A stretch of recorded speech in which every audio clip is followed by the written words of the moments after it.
Sean Sewell here, Engearment.com podcast. Very, very honored to have on the show today my mentor, leader, and person that I look up to in a lot of ways, Brett Jones. Brett, thank you for being on the show today. Sean, thanks so much. It's great to have the chance to chat and to speak to your audience. Thank you, sir. And for the audience who doesn't know who Brett Jones is yet, let me just skim the surface here. Director of Education for StrongFirst. And StrongFirst, as you know, is my favorite school for strength. I got all the kettlebells behind me. I've been through the SFG 3 times, SFB, SFL, Mountain Strong, Strong Endurance. The manuals are like textbooks. They're deep, and he's in charge of the education for that. So very wise person. Also with FMS since 2006. Is that right? Yes. Wonderful. And so obviously FMS plays very well with all modalities of fitness and health. So this guy's education, very deep. So I'm hoping to pick your big brain today, Brett. Let's get after it. Wonderful, wonderful. All right. Let's rewind. 2001, 2002. What was the kettlebell world like, and how were you involved in it? So it's funny, in part of my training and stuff like that, I have my little 24 kilo bell sitting over here to the side, and it's about to turn 19 years old. I got that bell. It's one of the originals that I got in late 2001. And so I had gotten interested in Pavel's other books. I had Power to the People and some Naked Warrior, I think, and, some of his other books. And they started advertising and talking about the kettlebell. And so I got the book, and I read the book, and I said, well, I can do all this with a dumbbell. And I threw the book in the drawer. Mm-hmm. And about 2 months later, I pulled it back out and was rereading. I'm like, So I hooked up a dumbbell, and I tried, one of the snatch workouts with a dumbbell snatch. And I like to joke that when EMS revived me, I decided that I should go get some training in this. And that's a joke for those of you that might be meeting me virtually for the first time. They don't know my sense of humor. That was a joke. But I became very interested in it, and I went to the second ever certification that Pavel taught in February of 2002. Wow. So it's been quite a few years. And then the year after that, I was invited to become what was known at that time as a senior instructor and assist at teaching certifications and things of that nature. So I've been traveling and teaching with Pavel for the last 17 years, and coming on 18 years, and swinging bells for 19. And prior to that, I had actually worked with Gray Cook. I was an athletic trainer, and he had happened to move back to his hometown, very small town down in Virginia. And so I worked with Gray in my training room and at his clinics from 95 to 97. And then we got hooked back up in 2006 and started producing some materials and traveling and teaching within the functional movement systems as well. Wow. Brett, you were in the middle of both of, like, in my opinion, the most effective systems out there. Like, that is incredible. I was very fortunate. I've been blessed and very fortunate in my mentors. And, I was kind of an early adopter. I was at the first FMS workshop, which was like in 99. And have been but just been mentored and had these fantastic opportunities presented to me, and was able to access them and capitalize on those opportunities. But yeah, I've been, I love it when people are like, well, I've been swinging bells for 5 years. And I'm like, that's awesome. That's good. That's a good start. That's a positive way of saying that. I like that. Exactly. It's a good start. Yeah. It's always good to encourage and empower rather than beat down. Exactly. Your work ethic is legendary. Do you have any advice for people starting out in any industry, fitness, health, small business in general, about putting in the hours and putting in the work? Oh, absolutely. What I saw modeled for me by my father and my grandfather and people in my family was certainly you put in the hours, you do the work. Mm-hmm. And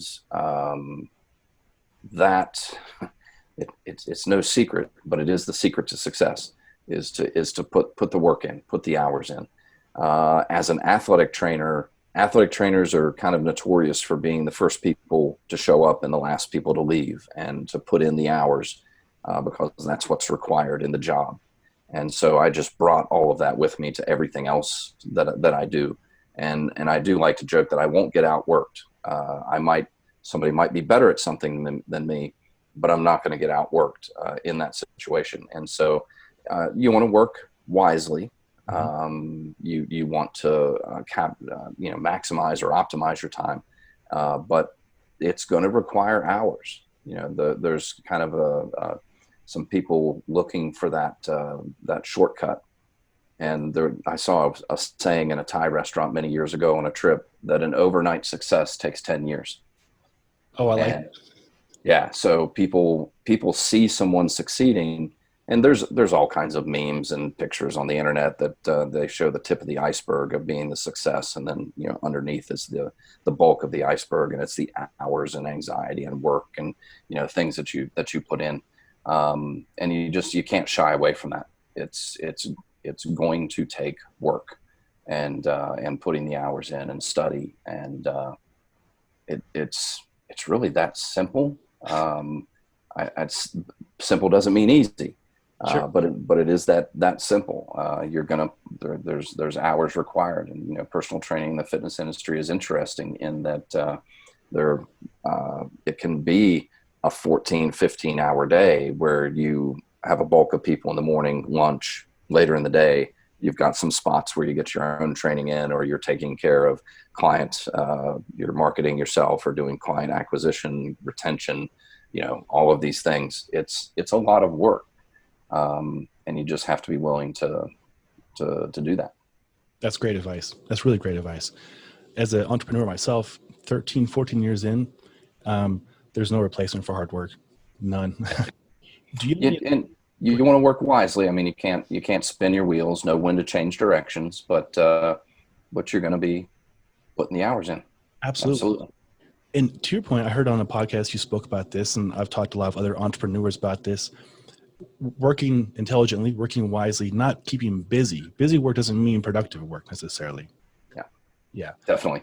Busy versus productive is probably one of the things that people need the most adjustment on. Just because you were on the computer for 10 hours doesn't mean you were productive. It means you were on the computer for 10 hours. And that can be the difference between that working smarter and instead of harder sort of mindset that optimizes your time and gets you some real benefit. Absolutely. Gosh, this is great. This is very helpful advice. Do you have any kind of resources or wisdom that you use when you get a sticking point? Like personally, I encounter failure almost daily. I have a new idea, a new project. I throw it against the wall. It might not stick. A lot of people take failure very, very personal. But is there anything you can advise people on how to bounce back? Yeah, don't take it personally. Yeah, simple, not easy. It is because we're so invested in what we're doing. We start to take those things as personal failures instead of business failures. And to your point, you're going to throw a bunch of stuff against the wall. There's stuff that isn't going to work.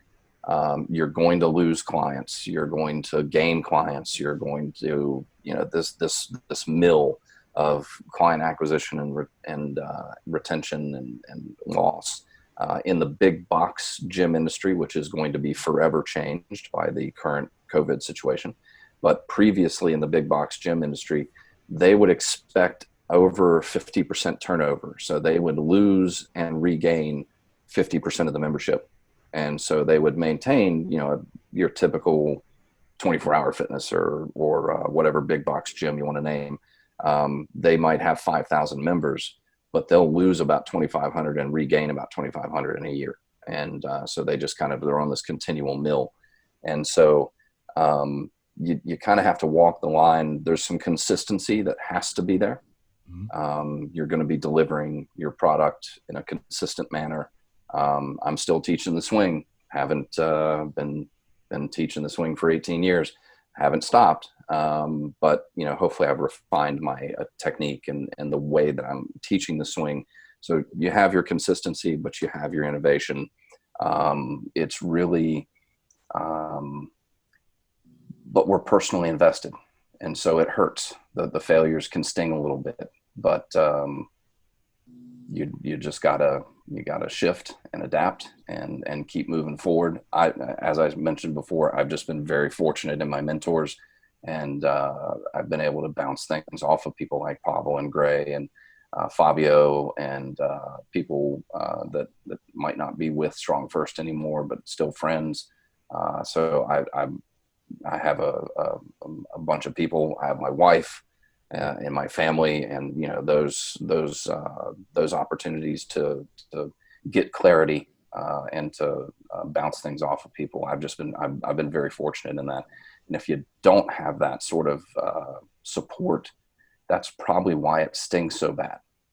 Or it's probably why your ideas sound so good, because you're in your own echo chamber. And I'm in my own mind, I'm pretty smart. I know that feeling. Yeah. But when the words come out and somebody, a mentor or my wife or somebody hears the words and I hear the words, it's like, oh, really not a good idea. Thank you for being honest about that. Oh, it's so true. Oh, I can be like, this is going to change the world. And I say to my wife and she's like, no, take the trash out. Yeah. Exactly. Yes. Yeah. Bad idea. And you forgot the trash. Right. Get to it. That's life, guys. Oh, I love it. It's great to talk about the reality, because it's really, I know last 3 or 4 years, especially, very easy for people to see on social media or what's written or presented that, oh, it's perfect. It was effortless for this person or this business, when really it was not. And everybody I've talked to, yeah, no, there's so much more behind the scenes and so much effort and failure and just brushing the dirt off and reinventing, especially for most of us in this industry and outdoor industry and athletes. Last 4 months have been something I don't think any of us could have ever planned for, but we all have to adapt to it. I had to close 3 gyms in one day. And so what do you do then? Yeah, you still have people that rely on you for their wellness, health, service, mentally and physically. You got to find ways to help them. So I know a lot of the ones that are still in operation or have changed and offered online services, like a lot of the people we know do. It's been a lifesaver, a game changer. But the people that just show up to some place and go do their business and then go home, and they can't do that, I feel for them, 100%. It's been, to your point, nobody predicted this. Mm-mm. Maybe we should have known that eventually something like this was going to come about, but having that sort of foresight and having those plans in place, I think would be a rather rare thing. Yes. And we have had some gyms that have made some tremendous adaptations. We have a StrongFirst accredited gym in the Saratoga Springs area of New York. Made a really quick switch to some online offerings, and they're thriving. They're doing really well. Kettlebell Works up in Saratoga Springs. Danny Sewell, one of our senior instructors, and StrongFirst accredited gym in Tucson, moved his entire gym outdoors. So that he could continue they're allowed to have outdoor training places, but not indoor. He's like, fine, we're going outdoors. And spent a bunch of money setting up the tents. I mean, this is Arizona. It's not the best place to be training outside during the summer. So yeah, but they're succeeding and adapting, and many other gyms are doing the same thing. It's interesting because gyms and personal training situations tend to be very personality based. Mm-hmm. People tend to follow an instructor. They like the way they teach class. They groove on that person's energy. And so that can be hard to transition to online offerings and distance coaching and things like that. And you have to kind of remove yourself. This is another situation where removing the ego and realizing that you have to adapt and provide this new product. And then that this burns a lot of people, but you're not the secret sauce. There are lots of other people offering this service, this product. And you have to do it in a way that resonates with people, and usually getting your ego out of it and focusing on the client student that you're working with is a big key. I like that answer. It's very true. For example, the gyms I had to close down, very unfortunate, but I was able to transition to online, and not everybody has equipment. Like, fortunately, I've got all the kettlebells, TRXs, everything I would ever need, and I'm mobile like Danny. So I would meet people outside, safely social distance. It's inspiring to other people that are around, like, oh, you still can get your training and fitness in. Doesn't have to be in the gym with all the machines. It can be as simple as just one kettlebell or your body weight. So that was fun and inspiring. The new gym I'm at, Doc Cardle actually hosted the SFL there. And that was fantastic meeting him and going through that.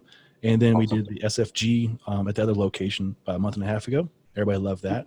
So there still are ways to do this safely within whatever state's rules are. Of course, that's the preceding thing.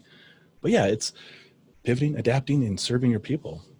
Absolutely. No, it's the people that are doing that are going to come out of this okay. And it is, to your point, there's local, state, and of course some federal guidelines, and you have to do the right things. Yes. And that's do the right we are at the moment. Exactly. To your point, doing the right thing. For us, luckily, one of the clients of the law firm my gym was in works for the mayor of Denver. So I have the chief of staff's emails. I'm like, hey, what's current right now? What's best practices? So we're covering our butts, staying safe. Awesome. Yes, sir. Well, a little more about your history. On one of the podcasts, I think it's the second or the last StrongFirst podcast you were on, you mentioned kettlebell sport, which I thought was fascinating. I mean, I've gone through that side as well, and I appreciate like the dancing with the bell and the fluidity and the triple breath on the snatch and all these really cool, unique aspects to it.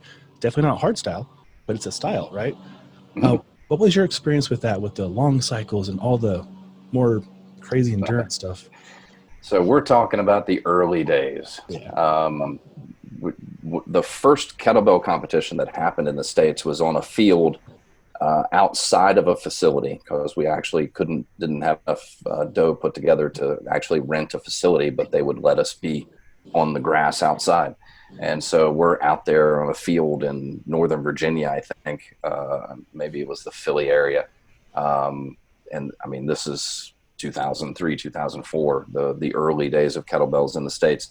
And I wouldn't say that I did enough gear voice sport to really have any intelligent opinions on some of it. Certainly I've snatched a bunch and I've done jerks and things like that.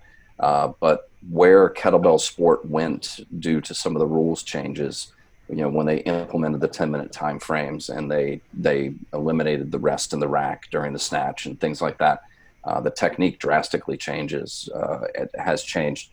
And there's some amazing performances that are put up by some of the top gear voice sport athletes, and certainly have a great respect for those people that compete and do that. Just not what we do. Yeah. To your point, awesome sport, very impressive. Just not what we do. And so.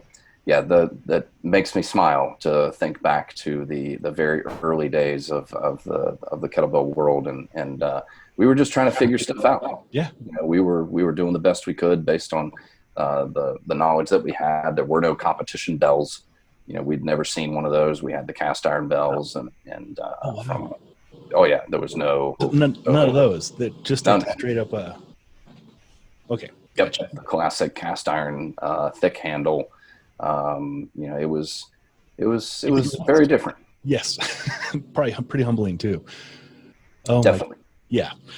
Oh, that's so fascinating. And I'm so glad you're open about talking about it, because it is impressive in a lot of ways. It's not how I train myself. I wanted to learn it, but I wanted to respect it. But I've had such better luck using stuff we'll talk about in a few minutes, like the Strong Endurance and the Quick and the Dead and the book back there. Yep. For what we do, like, in my world, it's more important for me to be able to help my in-laws go move next weekend and then go climb a mountain and camp out with my dogs at 12,000 feet and then go back to work. That's my goal. 100%. Yeah. It's the kind of, it's a sport. Mm-hmm. There are things that are unique to training for that sport. And so that's just a different direction in the training. We focus on, I would say, just more general adaptations. One of the things we used to joke about a lot within the community was the what the heck effect. Yes. You do swings and presses for a while, and all of a sudden your pull-up numbers go up, even though you haven't been practicing your pull-ups. So that just kind of general adaptation, and that's one of the things from Soviet or the sports science. People talk about GPP, and they think it's conditioning. Well, GPP is everything except the specific sport adaptations that you're looking for. So there's a lot in that basket, and so we're focused on that big basket that gets us turnover into other things. Oh, well explained. And it's so true. Every person that I teach, I start with the hard style because it's, in my opinion, more effective and simple and easier to coach. And like you said, when they go into their activities, for example, I train a lot of bow hunters and backcountry skiers and split boarders, and we don't train on a split board or bow hunting. We train with the kettlebell doing certain things, and then they go and do their sport, and they're like, what the heck? Like, that felt the best it's ever felt. And it just works. We're like, I don't know why it works. It just works. Well, we're targeting some really just fundamental areas to strengthen and have power in, and that's the carryover or crossover. The strength conditioning world went down kind of a weird rabbit hole quite a few years ago of sport specificity, where everything had to look like the thing you wanted it to get better at. Well, in that case, just go do the thing that you want to get better at. More fun. Don't try to make your training look like. I've been working with a professional triathlete, and I have not touched any running technique. I haven't touched swimming. I haven't touched. But what I've done is through looking at fundamental movement using the FMS, we found some tight ankles and a tight T-spine. Opened those areas up, the PR started coming. The biking got better, the running got better. We targeted some things for the T-spine and for the mechanics that her coach wanted her to be better at in her swimming. Her swimming got better. I didn't touch her swimming, but I was able to say, well, this is a T-spine issue, this is a scapular issue, this is the stretch so that you can get into this position better. And that's really the talent of a good strength conditioning coach, is to find those weak links. Because as the old saying goes, working on any other link but the weakest one will not change the chain. It won't strengthen the chain. So make sure you got your bullseye on the thing that you need to be better at. Mm-hmm. Still, you're going to do all your other training as well, but target those things you need to be better at. And other stuff will start to fall into place and happen. It's great when you're not fighting your own body in order to accomplish a certain activity. That's such good advice. It's so true. And may I ask, was the T-spine stretch the bretzel? That was one of them. I always start with the rib grab and look at the T-spine in more isolation. Okay. Then I go to the bretzel and look at the T-spine challenged by the opposite side anterior chain. And then I want to gain some active control over that T-spine rotation. So there's a little process that I go through. We just actually did a webinar for FMS covering the T-spine that'll be out soon, and then in the next few weeks. I will sign up for that. Perfect. Awesome. Yeah.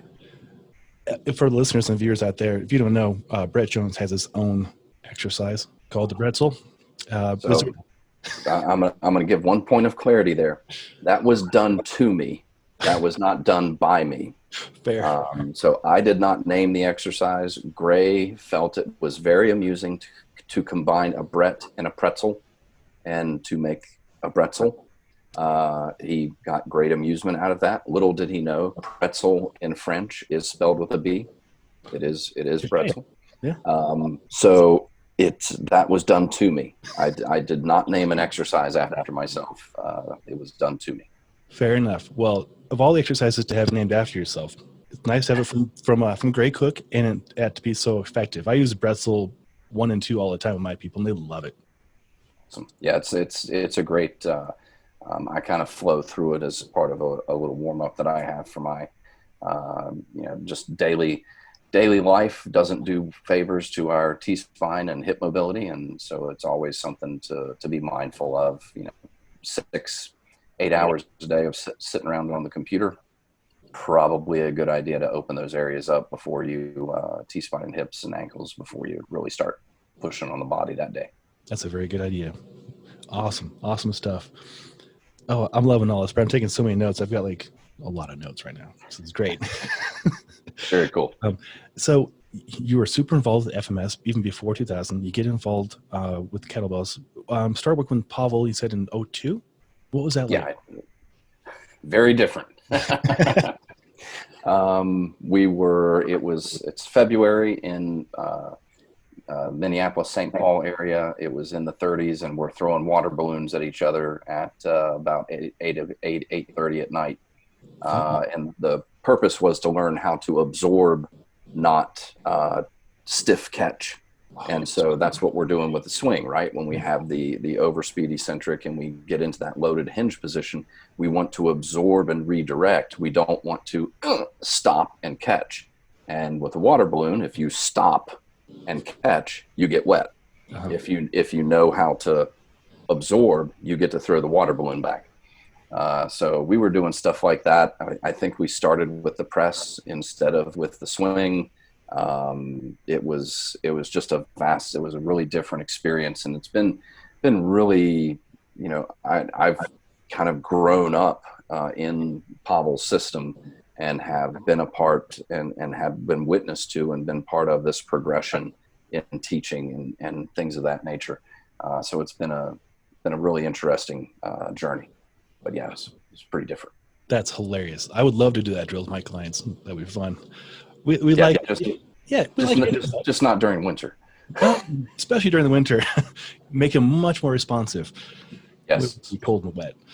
Oh, it's hilarious. And to your point about going through this system, I started in 2015. Zara Horton was my lead instructor. Learned like drink from a fire hose, which is ironic because he's a fireman. And then 2 years later, with you, sir. And you have a great coaching ability to look at somebody and within a short sentence, give them the right cue that just cleans them right up. And it's direct and honest. It's much appreciated. Well, thank you. It's I was the kid in wrestling who was helping coach. So I've had a little bit of an eye for movement as I've developed. Working with people like Gray and Pavel, you get that eye gets much sharper, and then it's just the years.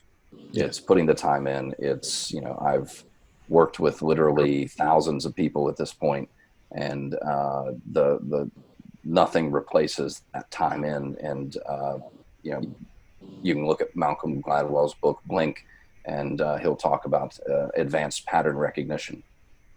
One of the things that separates experts from maybe amateurs or people that are early on in their career is you have this log of things that you've seen before.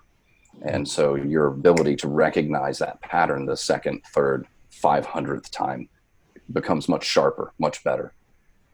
He gives the story in there of a statue that they were getting evaluated, and it was supposedly this like Roman or Greek statue that was very old, 2,000 plus years old.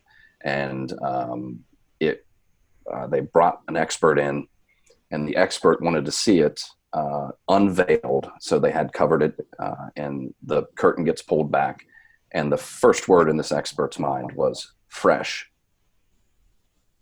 The first word in your head when looking at an almost 3,000-year-old statue should probably not be fresh. No, maybe right? But not a statue. Yeah, exactly. So this expert just intuitively looked at it and said, something's not right. Like, that shouldn't be my first response. Well, this company had spent 6 months and a lot of money verifying this thing. And it turns out after having spent all that money, they were wrong. It was a fake. Yep. And so, that advanced pattern recognition and trusting that you're seeing what you're seeing is something to develop over time. A great skill set for sure. Oh, that's a great story too. I love that. Now, yeah, that's right. Like a good coach or good anybody in the profession should be able to see the difference and then find a way to make it better, right? Yeah. And that's sorry, just real quick. One of the things that's key there is there can be a difference between spotting the flaw and spotting what's causing or knowing what's causing it. Nice. A lot of people will bang away on the flaw, but there's a tight ankle there's something else further up the chain. I've seen something as simple as a ball cap influence somebody's form because you put this artificial roof in front of you, and it can change your form. I've seen shorts or pants that hang down too low and artificially kind of stop the swing early because you can't get into your full hinge. Yep. So spotting the flaw is one thing. Knowing what's causing the flaw and being able to direct your attention towards that, that is a little bit of the secret sauce. That's the moneymaker right there. That's great advice. And, you know, that probably comes from your background too. A lot of fitness professionals, if you've not done yet, I would recommend going through FMS. It really, really helps with this kind of stuff. And then practice. Agreed. Yeah. Time in. Time in. No replacement for time in. Speaking of time, back in the day, I heard that you got into bending things, bending steel. Yes. At one time, I had a pretty strong pair of hands. I was the 11th guy in the world to bend the red nail, which is a 7-inch, 5/16 thick cold rolled steel. And other grip feats. I've picked up 5 10-pound plates with one hand, close the number 3 gripper, just hub lifted 45s, and just I've done some various grip feats and things like that. And haven't played with that in quite a while. But yeah, at one point I had some pretty strong hands. That's incredible. It blows my mind how you or anybody can get to the point of doing these things. I know you train for it, obviously. I had Dave Whitley on, Iron Tamer, and on the podcast, he just rips things in half like a license plate just for the heck of it. I'm just like, whoosh. Totally impressive, but I have no idea where to even begin with that. I guess at the beginning, but it's funny because the way I got into grip training, I was already doing kettlebell training. I was contacted by Randall Strawson of Iron Mind to be a witness for somebody bending the red nail. And so while I was there and I was witnessing, and that literally he just sends you 3 of the red nails, and you get hooked up with the person that's making the attempt. So I take the nails, they make the attempt, and I verify it and whatever. But the person that had taught him was there, and this is a gentleman named Steve Mcgranahan. And Steve's a very small, 6'5", 350-pound guy, tiny individual, who I've seen do some of the most impressive strength feats, stuff that what you see in a performance is not the top of the abilities. That's average. That's every day. So there's another level when they're in their own training and they're trying to master maybe a new skill or a new feat. So Steve had me do a few things while I was there, and I bent a 60 penny nail. I closed the number 2 gripper, and he's like, "You should do this."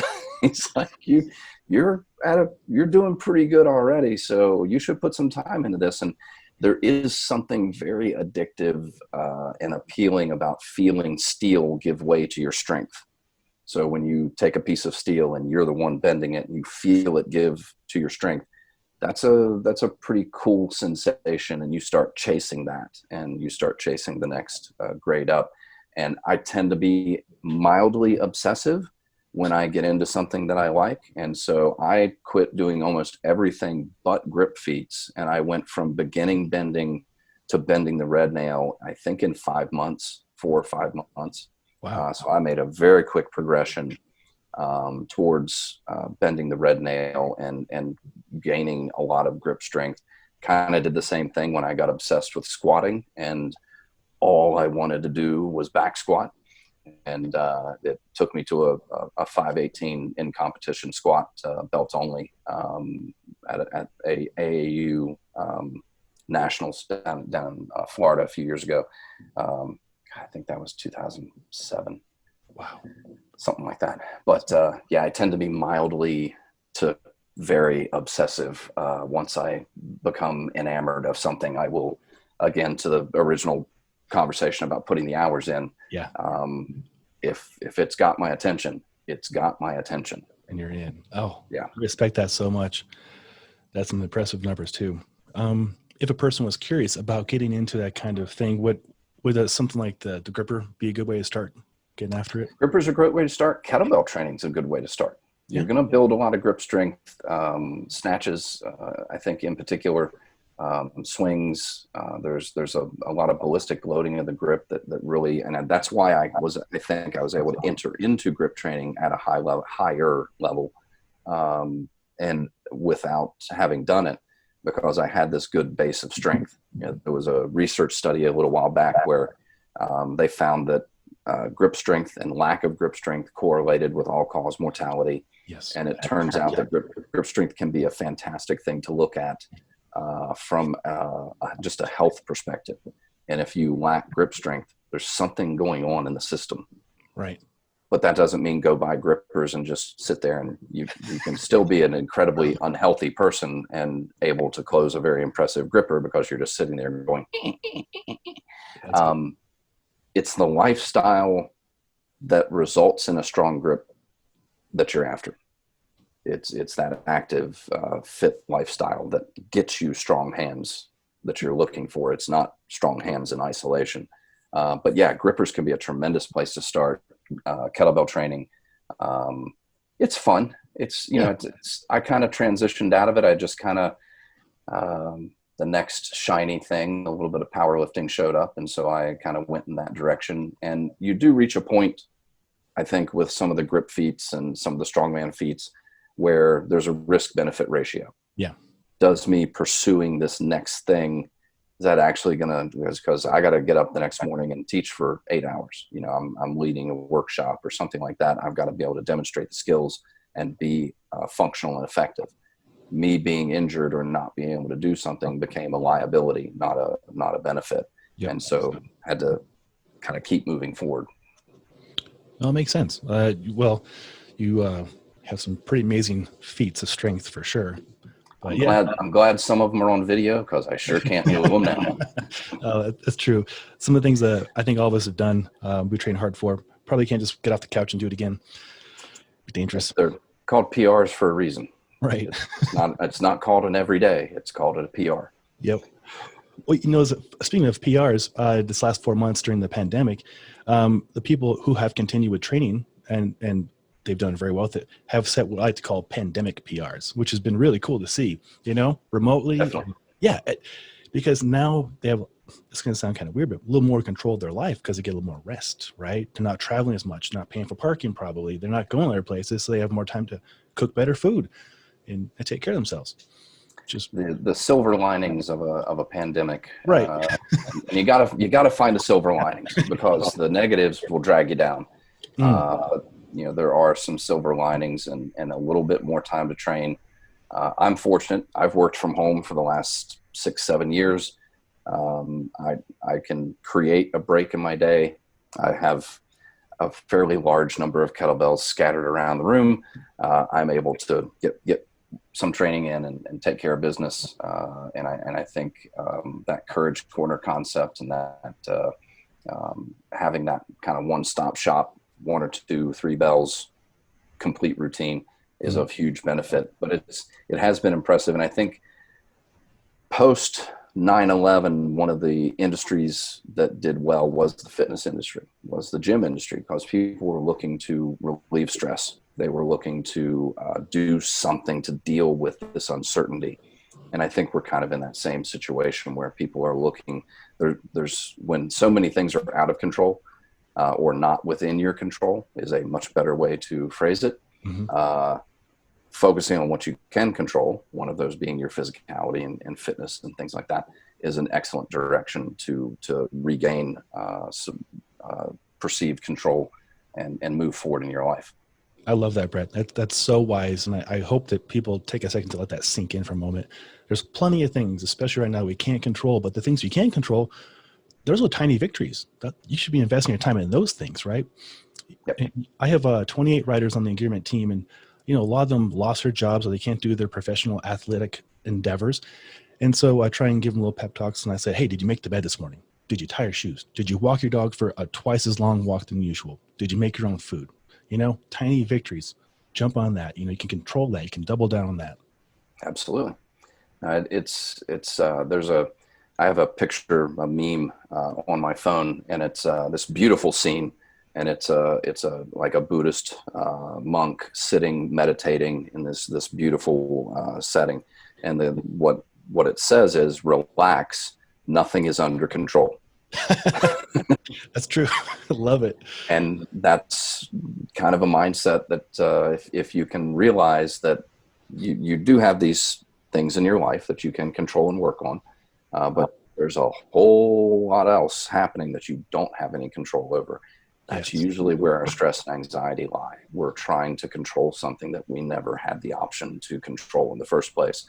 And so whether you want to call it more Buddhist philosophy or Stoic philosophy, kind of moving in that direction gives you a little bit more control. That's very wise. And that's a very good segue to the heavy part of the conversation I was hoping we get to. Speaking of stoicism, I'm not going to claim to be a stoic, but I have used those principles to help me through some of life's more challenging moments. Like I've talked to with you offline, my entire family has gone through some, pretty major changes. All my brother died of a heart attack at 21, which allowed me to get into fitness because I wanted to help more people with their health and wellness and fitness.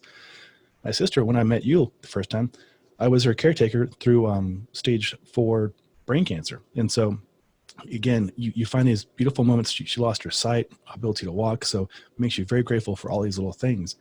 And using stoicism as well as taking care of myself as much as I can and knowing what I can control and what I can't and just accepting it and making peace with it as best as possible has allowed me to move forward with all this too. And you recently have experienced very challenging situation. If you could share with the listeners what you've been through and what tools you use to get through it, I would Absolutely. So first, all the best to your family and folks that have been through those struggles. You certainly have a different appreciation for what that means nowadays. I myself, on February 20th of this year, was diagnosed with primary tonsillar squamous cell carcinoma, so throat cancer that had spread into surrounding from the tonsil into surrounding tongue musculature. So it was a stage 3 cancer. T4, largest, very large tumor, no lymph nodes, and I went through 7 weeks of radiation and chemo, and I'm just about 10 weeks post-treatment now and getting ready for my follow-up scans. And the process, the treatment, the radiation, the chemo, cancer's hell. And cancer treatment is hell, and it's very, very challenging. The way they did the radiation and the treatment for the throat cancer, I was actually hospitalized 3 different times during my cancer treatment. Once to take care of a back disc herniation, L3 L4 disc herniation and nerve pain. My first week of chemo, I end that week by having my back go and in the hospital for a week or for a few days to get the pain under control. And then once for nausea and not being able to eat. And I lost about 40 pounds in the process of the treatment. And, fortunately I had excess tissue to sacrifice in losing that 40 pounds. I can't imagine what it would have been like had I not had that reserve. And I was heavy. I was not, I was a little thick around the waist and carrying some extra muscle and stuff that I probably didn't need to be carrying. And, but I had that tissue to sacrifice over the course of that treatment. And then several weeks after treatment is just recovering. The radiation's still active. You're still recovering from the chemo and things of that nature. So it was rough. There was a lot of intense moments, and thank goodness, thank the good Lord for my wife, who really saw me through it and was the reason I was able to survive and make it through the treatment. So the role of a caregiver and somebody who's supporting somebody going through that it's as hard, if not harder, on that person. And so a lot of appreciation and for what you've done and for what my wife has done, and how it helped me get through. Wow. Thank you for sharing that. That's amazing. And I know myself and all of your colleagues and students and friends are just grateful that you persevered through that. It's a very, very tough fight. I've had some amazing examples from my family. Maybe surprisingly, but maybe not surprisingly, I come from pretty stubborn and a pretty tough stock. Battle skills. My grandmother on my mom's side is she's survived more than many other people. She's had lifetimes of suffering. She's seen the death of 2 of her husbands. She's had the suicide of 2 of her children. She's had her knee replaced. She's had a pacemaker. She's got terminal cancer. And that's just kind of the big hits, not all the small ones that have occurred. And I was talking to her, and I was asking her, you've been through all of this. Like, how do you keep going? And I can see her face, even though we're on the phone. And she paused for a second, and she goes, well, you live till you die. Profound. And I'm like, yeah. Yeah. So what I've learned, from my family is you don't get to stop. I love it. I'm writing that down. That's a very good quote. Yeah. You live till you die. You live till you die. So might as well live, I know a lot of people. Exactly. Yeah. Tough stuff happens to a lot of people. We all have our battles we're fighting behind the scenes. Some people are open to talk about it. Some are not. I've tried to be more vocal about it just to help break down the barrier, especially for men. People think they're like reserved and strong, but it's okay to like open up and say, hey, right now my mother's got pancreatic cancer. I'm taking care of her. It's very sad. But, to that credit, opening up allowed me to be a resource to a person this last Christmas. He called me up. I talked to him for 4 hours as he was with his father for the last day of his life. And, it's beautiful to be of service to a person I've never met physically, but absolutely. Yeah, it's what we do. We empower, right? Definitely. And that's, the trite kind of one of the only internet memes that might have some truth behind it. Everyone's fighting a battle that you know nothing about. Yes. And so that showing some kindness can be an incredible thing. Again, and to your credit, sir, you were always very nice about giving a very nice little encouraging, kind message. And it helped me through. So I really appreciate it. Absolutely. Well, thank you. And it's, the struggles, I was on another podcast previously, and we were talking about the cancer a bit, and there's this person was relaying that there's this perception that I was so strong and handled the treatment so well. I had my moments. I had my doubts. I had my moments. I had my not strong times, and there was a lot of struggle and a lot of suffering that was involved there. And I kept my head down. I did what was needed. I survived. I made it through the treatment. I've got some follow-up scans coming up that will tell the story of how effective the treatment was, and we'll know better where I'm going to go, from there. There's one saying that I kept in my mind, in addition to my grandmother's. There's an old Winston Churchill quote that if you're going through hell, keep going. That's good. That's good logic. So that was the mindset. I love it. Keep going. Keep going. Oh, this is nuggets of wisdom. I love this. Yeah, that's really good advice. And hopefully it hits somebody, I know it hit a lot of people at the right time, and that'll just make the world of difference for them. I hope so. Yeah, and it will, for sure. So you're out of, I think your last treatment was it in May? Middle of May? May 15th. Okay. So, so 10 weeks, basically 10 weeks out of treatment. Okay, excellent. And so you probably go back in 2 or 3 weeks in? Yeah. Cool. Well, thoughts and prayers to you. Lots of love. What are you doing now for your fitness and health routines? The basics. Okay. So swings, snatches, I became a big fan of the strength aerobic style workout. So a clean, a press, a squat. And I have several variations of what that can look like in a training session. But I'm just hitting the basics, and there's an opportunity to relearn a lot of things as I go through this, and there's opportunity to keep learning about myself, my body. Having wasted away 40 pounds of and a lot of that muscle, a lot of that fat. Silver lining. I was heavy. I've had to really, I keep finding out that I'm pushing a little too hard, and I've got to step back. I've got to control my output. I've joked for a long time that I'm strong enough to hurt myself, and I really am at this point. My base of strength and the kind of residual memory of what I could do comes with me, and I end up finding out the day after I've done too much, and I have to take a couple of days off. And so I'm trying to do much better at controlling my output and getting good recovery, and but trying to look at those things as opportunities to continue to learn and progress.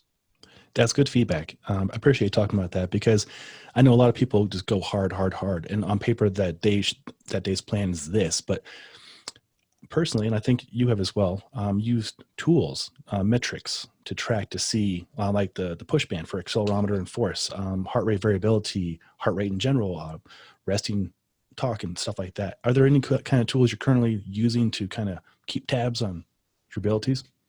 I'm horribly low on data at the moment. I'm feeling my way through this to a good extent. I'm definitely using. I have a tendency to go back to the clock and want to regulate my work-rest ratios, and I have to step away from that. I have to use the timeless strategy from Simple and Sinister 2.0. I have to apply that kind of across the board with my training right now.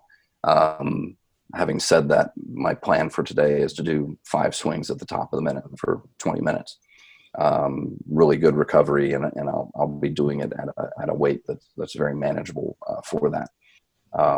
But yeah, the consistency over time, consistency trumps intensity, and I'm not in a position to have high intensity work right now. I have to monitor myself and control, like I said, control the output. I like that. I like that a lot. And that probably go for a lot of people too.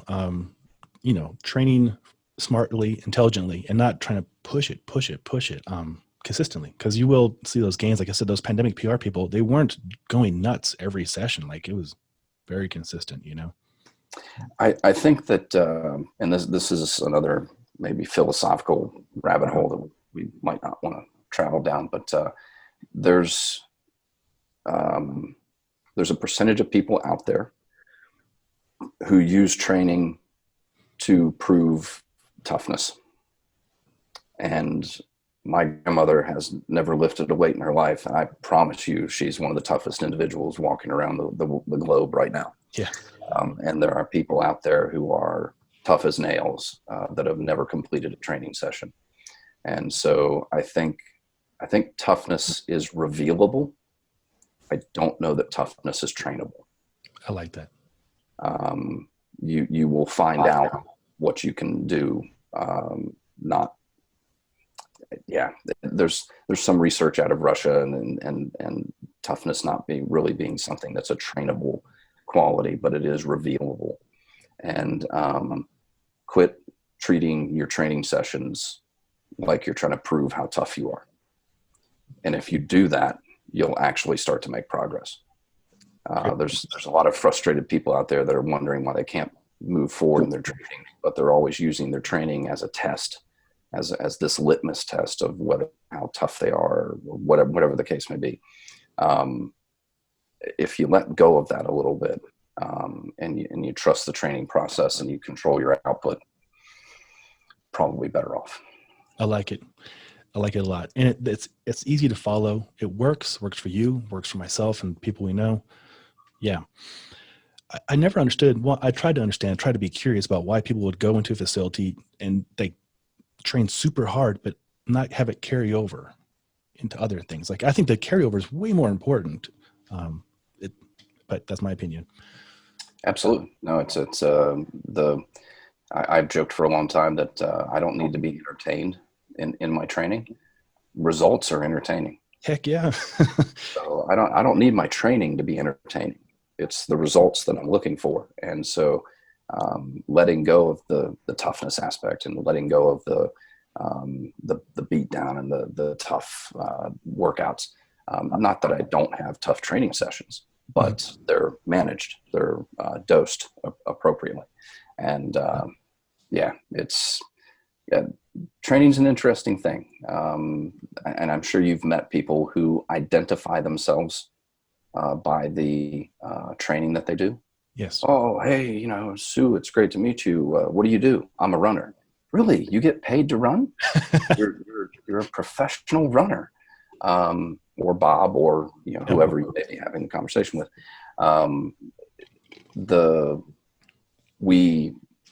We get a lot of identity off of these things that we feel successful doing. And again, it goes back to that control aspect, right? I can control my physicality in a much different way than I can control many other things in my life. So I tend to put the walls up and circle the wagon, so to speak, and try to create this safe bubble to be within. And you start to identify yourself by that thing that makes you feel successful, makes you feel good. And that can be a fantastic thing. Yeah. It can also be a path to ruin as you chase that thing as your identity. And when there's some clear indications that you need to take a break or do something different, you have a really hard time doing that because it actually means giving up part of your identity. And that's a really hard conversation. As a trainer, as an athletic trainer, and as a personal trainer, we like to joke about how hard it is to work with runners and how challenging it can be to get a runner to not run for a couple of weeks so they can heal up. Yeah. And more than likely, you're asking them to not be them for a period of time. Mm-hmm. So Sean, stop being you. I don't want to. Exactly. So don't wonder why it's so hard to get some people to change some of these behaviors and some of these things, because you're challenging them to not be themselves for a period of time. So you have to work with them and give them alternatives and things like that. I don't know how we got down that rabbit hole, but I love it. No, I love it. I love talking to fitness professionals about this kind of stuff. What we see a lot, and I'm sure you see this a lot too, is people go in or did go into a gym and they'll look on Instagram or something for some flashy workout and they're like, why? It sparkles and this person's got tight pants on, but how does that fit into your training program? Or are you here to just work out? And that's all you need is you need to feel like you accomplished something and there's no path. It's just something you're doing right now. So yeah, I try and be curious and try and meet people where they are. And then fortunately, I don't work with a lot of those people anymore. I work with people who are like you and me, like they want to go do stuff with their families and they want to be outside and they want to train and they want to see results and they don't want to be in the gym like more than twice, 3 times a week. So we know how to train those people very well. Absolutely. And having those tough conversations with folks that need to have the tough conversation. And that's another thing that you tiptoe into when you you interview them and they interview you and see if it's a good fit. If not, they get to go to other people, which is exactly. Fun. Yeah, there's plenty to go around. Oh, I love it. Well, we've covered a lot of great territory. You've given me so many really good notes and wise lines. You live till you die. I mean, that's profound. Is there anything else you want to cover and share with our audience?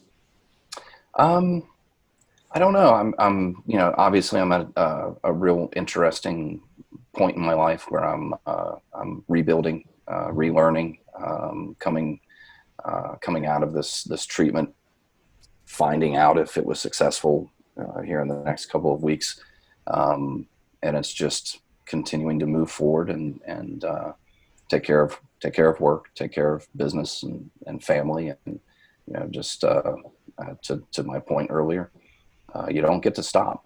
That's doing cancer treatment back and forth during a global pandemic was not something we planned on or wanted to be dealing with.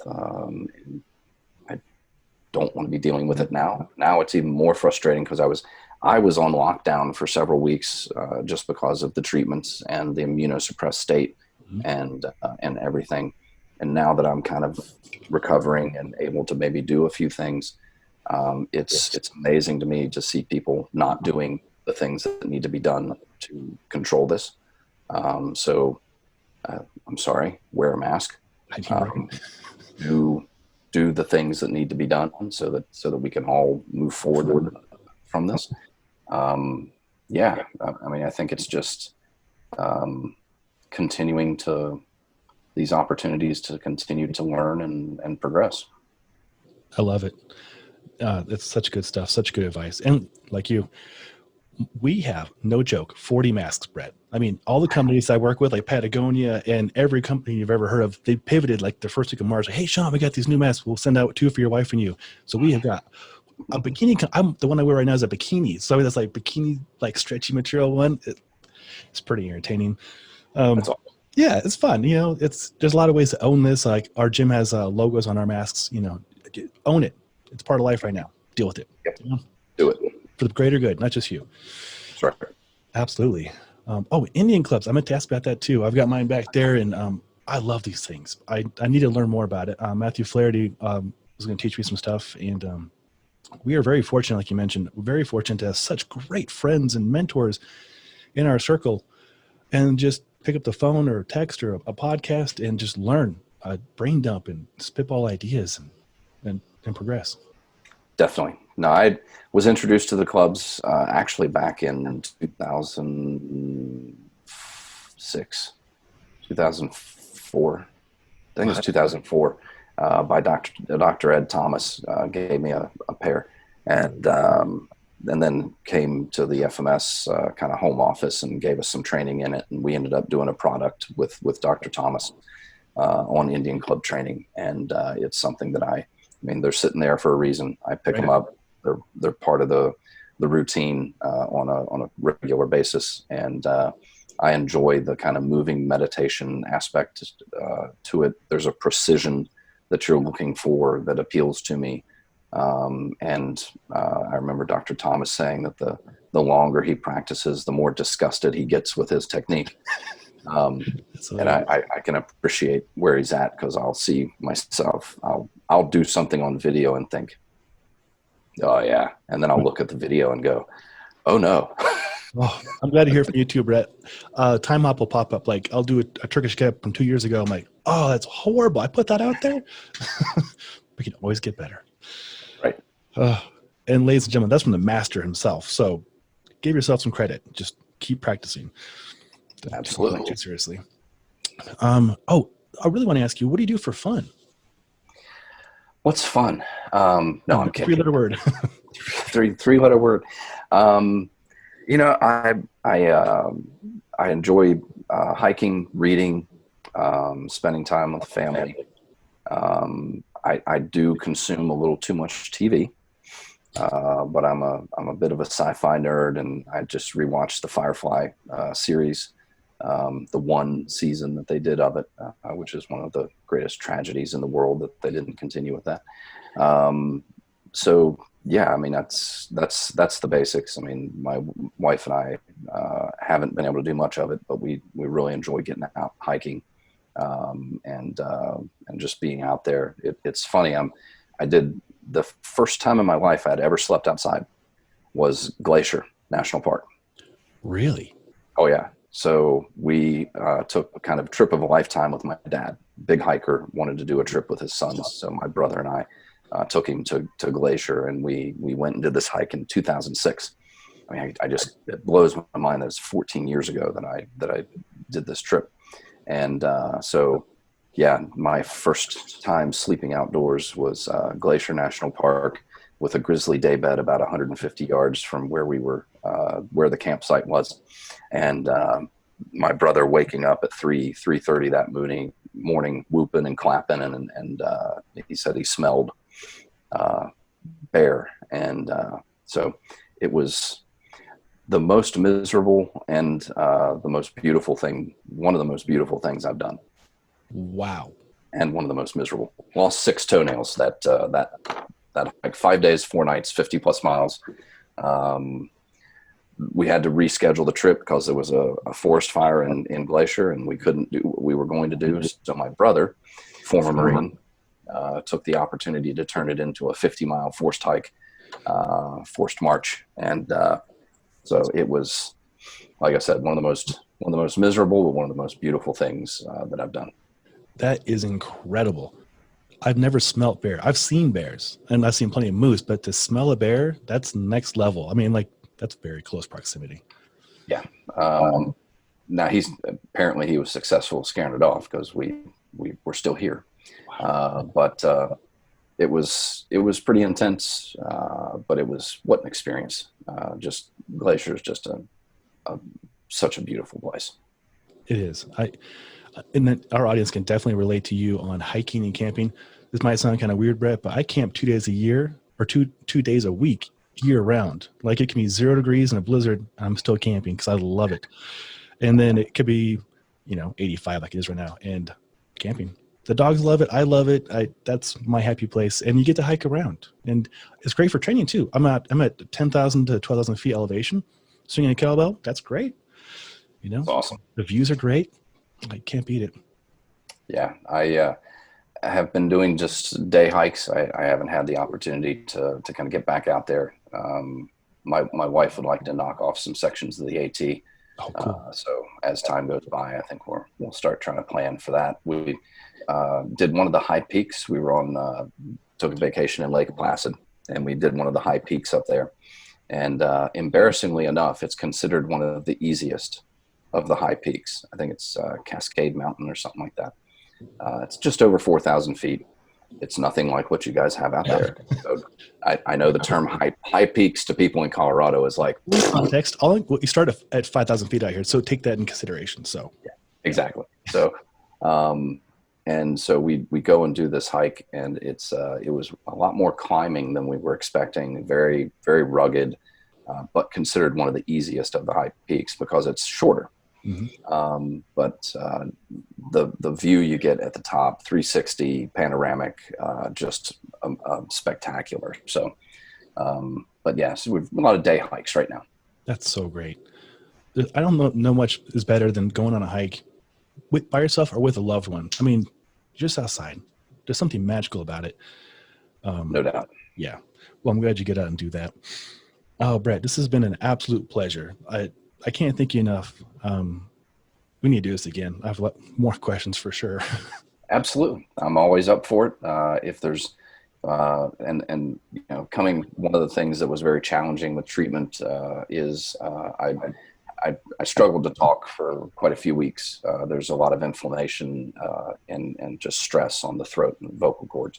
And it's nice to be able to chat again with ease. And so I'm up for a conversation anytime. Wonderful, Brett. Thank you so much. And you sound fantastic. Well, ladies and gentlemen, this has been a freaking pleasure talking with Brett Jones. Legend. I'm going to have a lot of links to your website, of course, Brett, and as well to StrongFirst. Here, I was going to do the breathing course in 2 weeks. Are you going to be attending that too? I'll be in the background.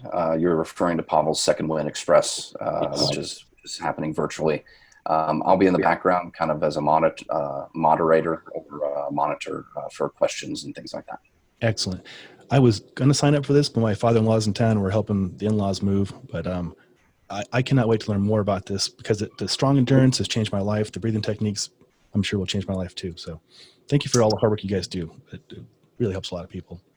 Thank you. It's try to be of service and try to put the good information out there, and that is students of strength and strength in having a greater purpose. And we want to keep that message going out there. Now more than ever. It's so true. Strength has a greater purpose. I think I'll leave listeners with that to digest. That's really good. Awesome. Well, thank you, Brett. And listeners, I'll have this available on YouTube, iTunes, wherever your ears can go or your eyes. I'll put it up there because this is great stuff. Thank you, Brett. Awesome. Thank you, Sean.